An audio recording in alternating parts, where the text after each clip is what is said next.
You know what I love about horror movies? I love that no matter how many horror movies you watch, without even trying, you can find 10 more that you've never seen. And odds are you'll enjoy a few of them. Today we're looking at some of those hidden gems. Join me as I look at 5 underrated horror movies you need to watch on this episode of Ranking Rumble.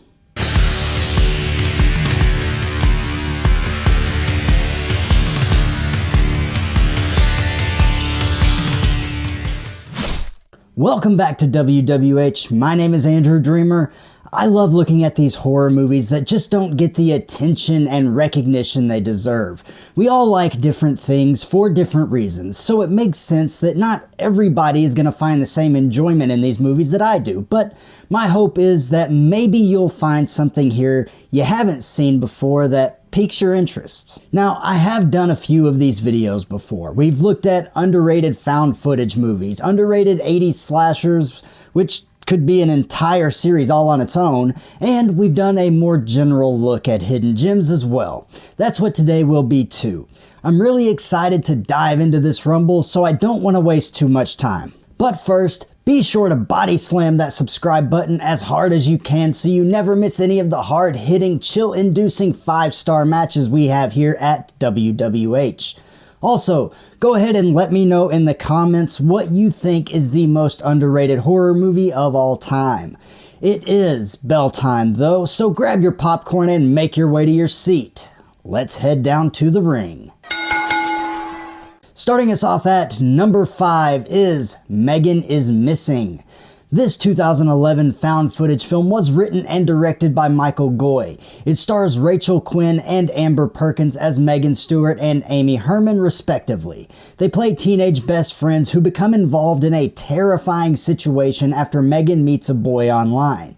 This film has gained a bit of notoriety over the years due to its disturbing content and graphic themes. And I'm sure you're wondering why it's on a list of hidden gems if it has this notoriety. Well, the answer is quite simple. This film serves as a cautionary tale, particularly for young people as they navigate this digital age that we live in nowadays. But this is not just a warning for young people. It's a warning for everybody to exercise caution when you're online, and that's why it deserves more recognition. Now, I just want to say this. If you are sensitive to deeply disturbing content, particularly as it relates to children, this may not be the movie for you. It pulls no punches when it comes to displaying the content, making the film feel real and raw. But to me, that's what makes this movie so impactful. It's not often a movie gets such a true, genuine emotional response from me, but this one sure did. It bothered me to my core. It disgusted me and made me feel for these characters in a way that I had never really felt for characters before. And that was the intention. In that regard, I think the film succeeds. It's not a perfect movie though. While the acting is amazing during the really intense moments, it's not great during the rest of the film. It's not too distracting, but it is noticeable for sure. I also want to point out that director Michael Goy required the parents of the young cast to be on set at all times to ensure everyone understood what was being portrayed and to make sure that everyone was completely comfortable. I really appreciate that. And if you can handle the content, I definitely recommend checking this one out, but I doubt it'll be a movie that you want to watch more than once. Coming in at number 4 is You Should Have Left. This film was released in 2020 and was directed by David Koepp, who also co-wrote the screenplay. Based on a novella by Daniel Kellman, the film stars Kevin Bacon and Amanda Seyfried in lead roles playing Theo and Susanna. He's a former banker and she's a popular actress. The story revolves around Theo, Susanna, and their daughter Ella taking a vacation to a secluded house in the Welsh countryside. The couple hopes to spend some quality time together and escape the pressures of their daily lives. However, the house itself becomes a character of sorts in the film, revealing dark secrets and challenging the couple's relationship. The film is great at creating an atmosphere filled with tension and dread. The eerie setting, combined with Theo's psychological unraveling, keeps you guessing about what is real and what is a manifestation of his guilt and anxiety.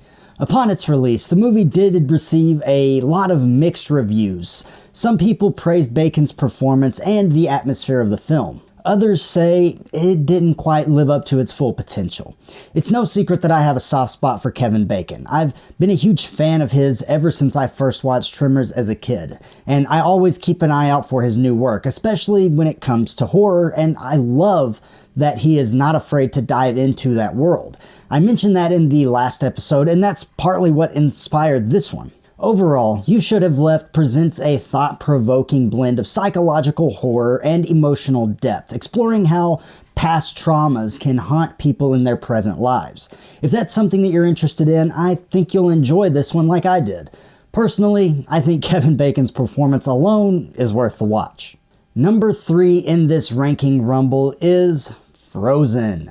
No, we're not talking about the Disney movie. We're not building any snowmen or anything like that. No, this Frozen was released in 2010. It was written and directed by Adam Green, who also created the Hatchet franchise. I'm a big fan of survival horror, and this movie is super effective within that subgenre. Frozen stars Emma Bell, Shawn Ashmore, and Kevin Zegers, but also features an appearance from Victor Crowley himself, Kane Hodder. The film revolves around 3 friends, Dan, Lacey, and Joe, who embark on a weekend ski trip.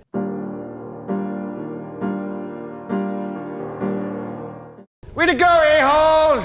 After a day on the slopes, they decide to take one last run before the resort closes for the night.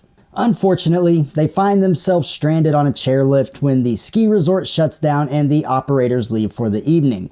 Isolated and suspended high above the snowy ground, the friends must confront their escalating fears, dwindling options, as well as the harsh realities of the freezing environment.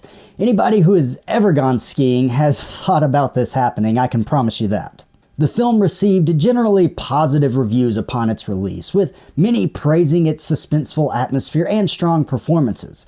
Despite that, it's still not talked about all that much, which is a shame. So let's give some love to this underappreciated and super effective survival horror film. It definitely deserves it.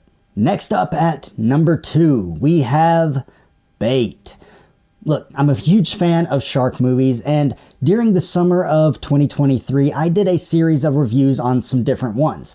A lot of them were pretty awful, but I came across this movie and was thoroughly surprised how good it was. Bait was released in 2012 and directed by Kimball Rendell. It stars Xavier Samuel and Sharni Vinson. Now, if the name Sharni Vinson sounds familiar, that's because she also played Final Girl Erin in Your Next the year prior.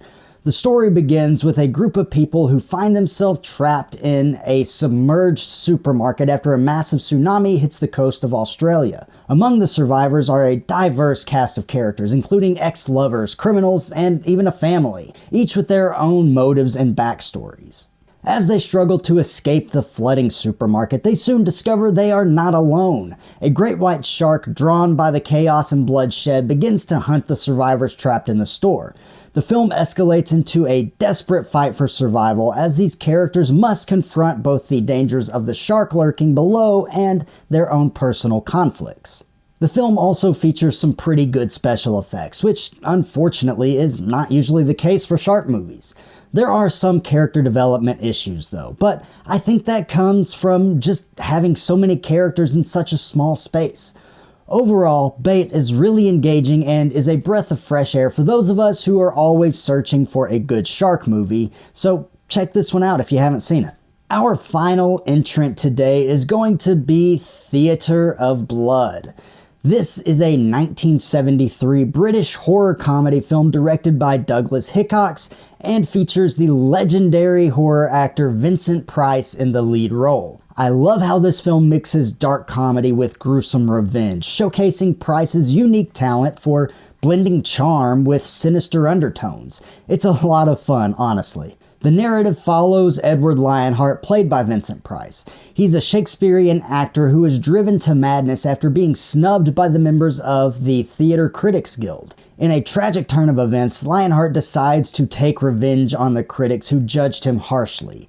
He concocts a series of elaborate murders, each inspired by the works of Shakespeare, which adds a theatrical flair to his grim vengeance. The film examines the lengths to which one might go for revenge, especially when feeling wronged by society.